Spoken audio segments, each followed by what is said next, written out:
Oh, it might help if I focus the camera a little bit. Hey guys, welcome to our next apostolic game designer video.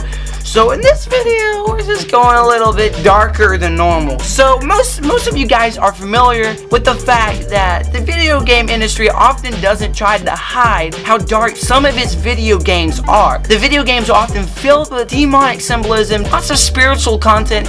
Even big companies like Nintendo that try to avoid putting at least Christian content in their games find themselves filled to the brim with spiritual, mythology, symbolism, and more. So in this video, we're going to be talking about 7 of the darkest video games ever created, and some of them might surprise you. Bear with me as I explain why they're in this list, and I'd love to hear what you guys think about them. So let's go ahead and get into this.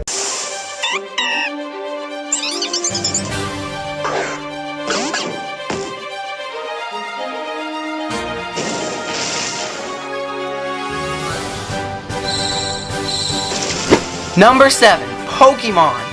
Now some of you guys might be wondering why I put a game like Pokemon into a video with the darkest games in the world. Now Pokemon is nowhere near as dark as some of the other games we're going to be putting into this list, and is honestly the only rated E game that's in this whole list. Virtually every Pokemon game is rated E, not everybody 10 and up, just E. So you might be wondering, why is this game in the list? If you're a hardcore Pokemon fan, you probably know there is some dark material in Pokemon, and you might have a little bit of an idea why this game is in the list. Let me start by saying there's a lot of fan theories around Pokemon, especially some very dark theories. We're not going to be talking about those for the reason why it's in the list. There was a theory back when Pokemon Go was released that a lot of the Pokemons were just redesigned demons. Obviously, that's kind of a theory. It's kind of hard to prove that as true or false. Then there's also a theory that in the original Pokemon Generation 1 video games, that the music and the Lavender Town in the map was so creepy and unnerving that it led some people to depression and nausea, even nosebleeds, and even led some people to suicide. That is what the theory said. So obviously, we're not going to be talking about those inside of this video, but we're going to be talking about stuff that actually is unarguably inside of the video game. So let's start with Generation 1. Inside of Generation 1, one of the most dark parts of the game is Lavender Town. So a lot of you guys are familiar with Lavender Town. Inside of Lavender Town, there is this tower that is filled with Pokemon graves. So when you first enter the building, on the first floor, there's a guy who says he's praying for his dead Clefairy. Makes you realize there is a spiritual sense to this game. So once you enter the next level of the Pokemon Tower and start walking through the next levels of the building, there are these ghost creatures that come up against you and attack you, but you cannot attack them unless you have what I believe is called a Sylph Scope, which allows you to actually see them in their true form. So that being said, there is a ghost type to Pokemon. Makes you wonder what in the world that's doing inside of a rated E kids game. Further on inside of the map, there is Cubone's mother that you end up attacking, and once you defeat her, the game says that you sent her soul to the afterlife. As well as all that, I gotta get my notes here so I can remember all the specific things that the dictionaries in the game says. There are these characters in the game known as channelers, which Merriam-Webster defines a channeler as a person who conveys thought or energy from a source believed to be outside the person's body or conscious mind, specifically one who speaks for non-physical beings or spirits. The game also has a psychic ability type, which psychic basically pertains, according to Webster's dictionary, lying outside the sphere of physical science or knowledge, immaterial, moral, or spiritual in origin or force. Then, as well as that, there's also a gym leader who says she can bend spoons, which bending spoons, if you know anything about it, often relates to paranormal abilities. So as well as all that, a lot of people are familiar with what's known as dark Pokédex entries, which are really some very creepy and unnerving entries for some very dark-natured Pokemon. For example, we've got Phantom. The Pokédex defines a quote, "These Pokemon are created when spirits possess rotten tree stump." Then we've got Banette. In my opinion, Banette is just about the creepiest Pokemon ever made. So Banette, it says, generates energy for laying strong curses by sticking pins into its own body. Then we've got Drifloon, which it's defined as a Pokemon formed by the spirits of people and Pokemon. Children holding them sometimes vanish, if that's not creepy. So like it or not, you can't really argue that Pokemon does have some very dark material inside of it. Maybe not as dark as these other ones, but nonetheless, it's still in there. And the one that ruled the chaos became known as Aesir. Aesir's eyes were truly the eyes that created the world. Aesir pitied the humans for their naivete. Number 6, Bayonetta 2. So the Bayonetta series is a sex-charged hack-and-slash video game way too focused on the backside of the main female player. This game has partial nudity and extreme violence, including some very violent actions like cutting people's heads off and things like that. One of the very dark things about this game is it has what's called, so I have to keep looking at my notes here, it has what's called Infernal Demon, where it appears in the game you can actually summon demons inside of the game. And then it has what's called Witch Time, which allows you to partially freeze the opponents around you. So let's talk about the story of Bayonetta 2 just for a couple seconds. So Bayonetta 2 is kind of revolved around, there is this battle between these angels and demons or whatever, and then Bayonetta and her friend Jean or Jeannie or something like that. And so what happens is they try to do a demon summon. That does not go right. The demon ends up taking her friend Jean's soul to hell. So Bayonetta is of course not happy about that, so she's got to go save her friend. So she goes on a mission. Along the way she meets a boy named Loki who helps her. They have opposition along the way, but they eventually reach a mountain called, oh my goodness, I'm gonna end up killing this name, Fibbulventer. I hope I said that right. So when they go into the Fibbulventer mountain, they find Jean's soul, but something goes wrong and Loki accidentally sends them back 500 years in time. So 500 years back in time, Bayonetta meets her witch mother, but she also meets a guy named, let's see, oh, there's a lot of weird names inside of this game. A guy named Lopter, who at one time was a god. So what happens is Lopter wants what's called the two eyes of the universe, which will transform him into a god. I believe his name is Acer or Icer, if I'm not mistaken. So he ends up getting those two eyes of the universe, which transforms him back into god. But Loki, who they don't realize is more powerful than they thought, manages to take away Lopter's power, and they end up totally killing and destroying him. So this game is filled with violence, inappropriate content, and so this game is very dark. Another game that someone suggested that definitely deserves an honorable mention along the same storyline is called Dante's Inferno. So this game is a very similar storyline. Dante is a crusader, I believe, and one of his, I think it's his girlfriend, ends up being taken to hell, and he has to go there to save her soul. Along the way, he meets all these people that are in hell, and this brings on one of the darkest parts of the game, where he could actually determine the eternal fate of these people, almost putting God's position in his own hands.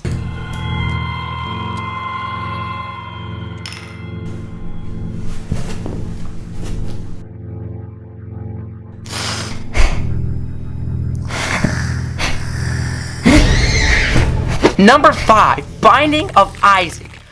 So when you first start watching the trailer for Binding of Isaac, which I'm definitely not recommending anyone check out, it does look kind of like, what could be wrong with this game at first? How does this lead to a rated M game that is in this list? It's just this kid and his mom who are living a happy life while his mom watches Christian shows on television, but then his mom starts hearing voices from heaven. She hears a voice that says that her son is corrupted with sin and she needs to take away anything sinful away from him. So she takes away his paper, his whatever he uses to color with, and even takes away his own clothes. Again, she hears another voice from heaven saying she needs to cut Isaac off from the outside world. So she locks him inside of his room. But finally, she hears one more voice from heaven which says God tells her to sacrifice her own son. Now obviously this is alluding to the biblical story of Abraham and Isaac, but it's way darker and does not have anywhere near the happy ending that the story of Abraham and Isaac have. So when she goes into the room to kill him, Isaac sees a trapdoor in the floor and jumps into it, leading him to the basement, which starts the gameplay of the Binding of Isaac game series. So the game is a top-down dungeon crawler style game, which is procedurally generated. And the game has blood and gore violence, it's got crude humor, and you know, it's just not a very family-friendly game. So you're going through these maps and you actually use Isaac's tears as one of the weapons, and you're killing all these monsters inside of his basement. Eventually, the naked Isaac finds his own mother in the dungeon, has to defeat her, and eventually in the game actually has a fight with Satan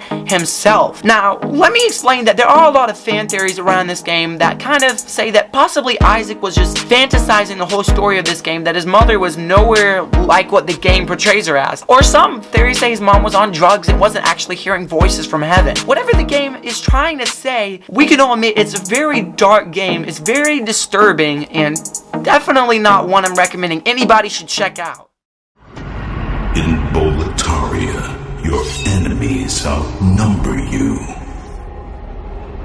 They're bigger than you. They're stronger. And they want your souls. Number 4, Demon's Souls. Demon's Souls is centered around a land called Boletaria. I can't say any of these words right. Led by a guy named King Atlant 12. I had to make sure which number it was. So basically what happens in the story for Demon's Souls is King Atlant 12 becomes a bad boy and starts summoning these demons. So this leads to a dark fog surrounding his land, and then the awakening of a mighty demon called the Old Man, I believe. The Old One, not the Old Man. So basically what happens is, in the fog that's surrounding the land is filled with all these demons that go and actually consume people's souls, leaving their bodies with no souls inside of them. So many people try to penetrate the fog and break through it, but all of them fail. So that's where you come along as the main player, and your job is to go throughout this fog and try to overcome the demons that are filling it. Unfortunately, you go in and you are also killed, but what happens is you come back in soul form and start attacking what is plaguing your land. So as you go through the map and kill demons, they give you what the game gets its name from, the souls that they had collected from the people that they've killed. Eventually in the game, you end up having a final showdown with the Old One himself. This game is filled with stuff like magic. It does not even attempt to hide the demonic nature of the video game. It's got like really good ratings for the gameplay, but for the storyline and what the game is actually addressing, this game is extremely dark, has graphic violence. Let's just say this isn't your most family-friendly game ever.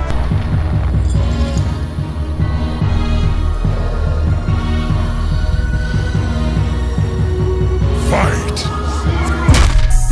Number 3, Mortal Kombat. The Mortal Kombat game franchise is one of the most popular gaming franchises of all time. Almost everybody knows what it is, but a lot of people might be surprised to hear about how spiritually dark the game actually is. So let's talk about the storyline really quickly. The storyline is built around all these different realms who are trying to conquer each other by holding 10 successive tournaments where these warriors from each realm go and fight each other to the death. If you win the 10 tournaments, then you manage to conquer another realm. This isn't just a fight to knock them to the ground battle. This is a fight to the death. One of the most violent parts of this video game is what is known as finishing moves, which is when you basically have the enemy dead and you use one final move to just finish him off. So some of these moves, which are literally excruciatingly violent, including turning people into animals to kill them, knocking them off into spikes, killing them with acid, burning them to death, impaling them, snapping their body. But one of the most spiritually dark parts of Mortal Kombat is that there is pretty much a whole race of opponents, which are literally demon opponents from a very spiritually dark realm. And even one of the main people inside of the game, known as Scorpion, is defined in the original game manual as being a specter. So let's just say Mortal Kombat is extremely violent and has some very spiritually dark material. I know that you were out there. And I know that you were in pain. But my children, I'm here to tell you that suffering is a choice. And you can choose a better path. We want you. We accept you. And we will take you. Willingly or not. Number 2, Far Cry 5. So the Far Cry series has been one of the most popular first-person shooter game series ever made. It's amazing how much this game has sold.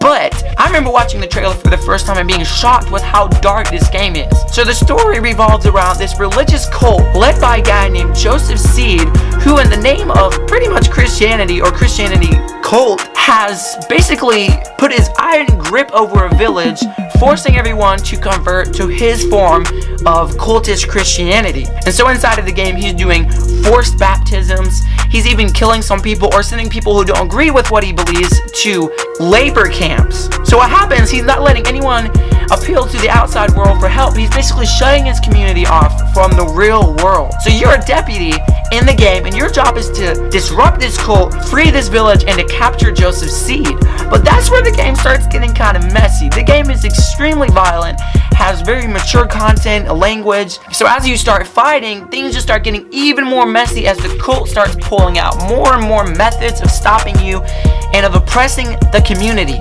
So I remember watching the trailer. It has some very dark imagery.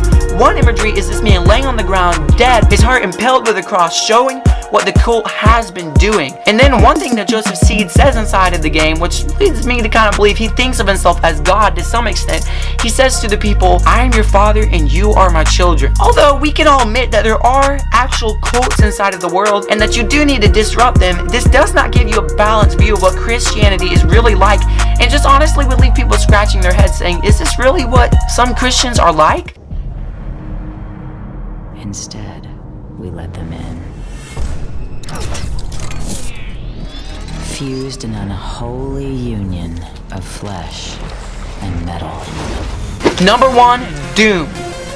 Okay, so guys, we get to the real gold now. Doom is literally one of the most violent games ever created. So this game has literally been redefining the first-person shooter genre since it was first released back in 1993, I believe. But even when it was first released, it started causing people to ask questions of how violent video games should actually be. There have been about 4 games released, I think, 4 official games, or maybe 5. So let's talk a little bit about the story of the video game Doom to let you see just how dark and demonic this video game really is. So in the first game, you are this Marine stationed in Mars. Everything just seems really dull and boring, as there are these secret experiments going on to create teleportation equipment. Unfortunately, one day something goes wrong with the 2 moons of Mars. The moon called Deimos vanishes, the technology on the moon of Phobos just goes out. So this group of people is sent out to investigate what's going wrong with Deimos and Phobos. So they go to Phobos, and once they reach there,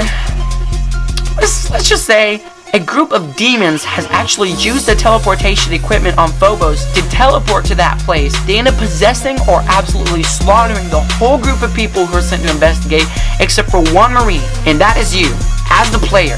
So as the player, your job is to slaughter, hack, and shoot your way through the crowds of demons in one of the most violent games ever created. So as you make your way through the facilities on Phobos, you end up going to Deimos, which you find out is actually almost right above Hell itself. So you fight through Deimos, and then you go to Hell itself, where you defeat the spider mastermind who arranged the whole invasion in the first place. In the sequel game, you go to Earth, which you find out has been invaded as well, and your job is to help all the people escape the planet. And then these games are followed by 2 more sequels, which are even more violent than the first 2. So let's just say the whole story around Doom is just so creepy, so demonic. I mean, there's almost no way for me to exaggerate just how violent these games are. If I was to play like a 30-second clip, I don't know if I could find a 30-second clip without having to censor part of the video, like pixelating it or cutting it out, because of just how violent this game is. As well as that, this game is full of satanic symbolism like pentagrams. Some people say that one of the songs in, I believe it's the new HD Doom game that was released in was it 2014 or maybe it was 2015, I really don't remember, but they say if you take one of the songs and put it inside of a spectrograph, on the spectrograph there's a pentagram and the number 666. So this game is full of satanic symbolism. It's literally the darkest video game I can think of in the whole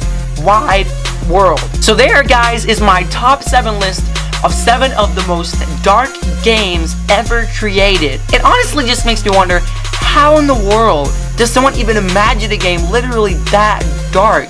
So anyway, guys, thank you so much for checking out this video. I'd love to hear what you think of the list. Maybe you agreed with some of the games, maybe you didn't agree with some of the games. Anyway, this game is just kind of to help people learn to make wise decisions about the types of games that they should be playing. So I'm just advising you guys, next time you pick up a game, just try to stop and think, this is the type of game that Jesus would be okay with me playing. So anyway, guys, thanks for checking out this video. Stay tuned to the channel. Got more great content coming soon.